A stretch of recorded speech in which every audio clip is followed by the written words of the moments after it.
হরে কৃষ্ণ। নমস্কার। আজকে আমি আলোচনা করব তর্জনী আঙুলের তৃতীয় পর্বে তিল চিহ্ন থাকলে কী হয়। যদি কোনো জাতক বা জাতিকার করতলে এই আঙুলটিকে তর্জনী আঙুল বলা হয়, এই তর্জনী আঙুলের এই স্থানটিকে তৃতীয় পর্ব বলা হয়। এই তৃতীয় পর্বে যদি তিল চিহ্ন থাকে তাহলে ওই জাতক বা জাতিকার বংশ পরম্পরা রোগ, দেখা যাচ্ছে যে আপনার বাবার, দাদু, ঠাকুমার যদি কোনো রোগ হয়ে থাকে বড় ধরনের, সেখান থেকে মৃত্যু হয়, সেই রোগ আপনার হতে পারে।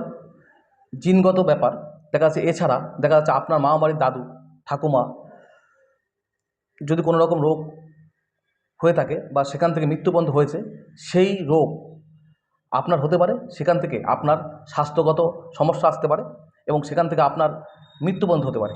তো আজকের ভিডিওটি এই পর্যন্ত। যদি ভিডিওটি ভালো লাগে অবশ্যই আমার চ্যানেলটি সাবস্ক্রাইব করবে, লাইক করবে, কমেন্ট করবে, শেয়ার করবে। নমস্কার।